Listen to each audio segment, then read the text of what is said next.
নমস্কার বন্ধুরা, খানেবালাতে আপনাদের সকলকে স্বাগত। আমার আজকের রেসিপি নিরামিষ পনিরের বিরিয়ানি।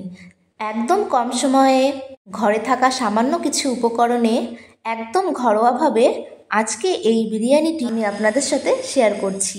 এখানে আমি বাসমতি চাল নিয়ে নিয়েছি, যেটাকে আমি কিছুক্ষণ ভিজিয়ে রেখে দিয়েছি। আপনারা এখানে যে কোনো চাল ব্যবহার করতে পারেন। আর আমি এখানে 200 গ্রাম মতো পনির ব্যবহার করেছি, যা আমি টুকরো করে কেটে 3 জায়গায় আলাদা করে কিছু পনির ধনেপাতা বাটার সঙ্গে প্লাস লবণের সঙ্গে ম্যারিনেট করে হালকা ফ্রাই করে নিয়েছি। আপনারা এটা স্কিপ করতে পারেন। আর কিছু পনির আমি সেজওয়ান সস, একটু কাশ্মীরি লঙ্কার গুঁড়ো, একটু লবণের সাথে ভালো করে মিশিয়ে নিয়ে ফ্রাই করে নিয়েছি। আর কিছু কাঁচাই রেখেছি।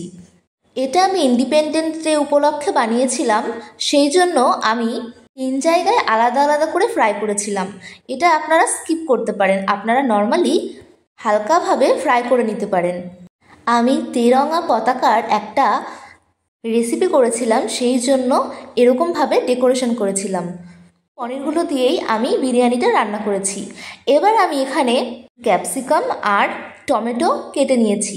টমেটোগুলো সবসময় চেষ্টা করবেন বীজ ছাড়া ব্যবহার করতে, কারণ টমেটোর বীজ শরীরের পক্ষে অত্যন্ত ক্ষতিকর।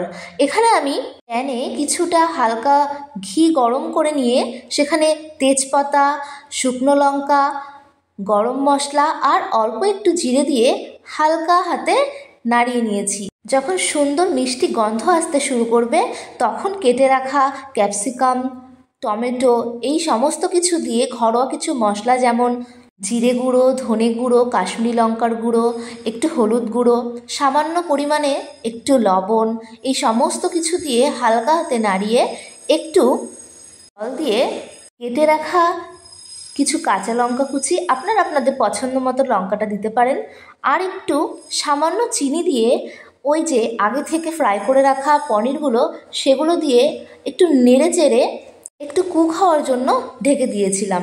এরপর ঢাকনা খুলে একটু বিরিয়ানি মশলা আর গোলাপ জল, আতর আর কেওড়া জলের একটা মিশ্রণ দিয়ে আমি কিছুক্ষণ নেড়ে নিয়েছি।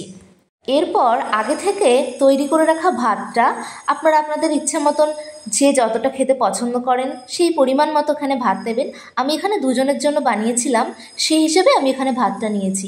কিছুক্ষণ এইভাবে হালকা হাতে নেড়ে চেড়ে সব কিছুর সঙ্গে ভালোভাবে মিশিয়ে নিতে হবে। চাইলে আপনারা এখানে আলুও ব্যবহার করতে পারেন, আমি ওটা স্কিপ করেছি, আমি শুধু পনির দিয়েই করেছি।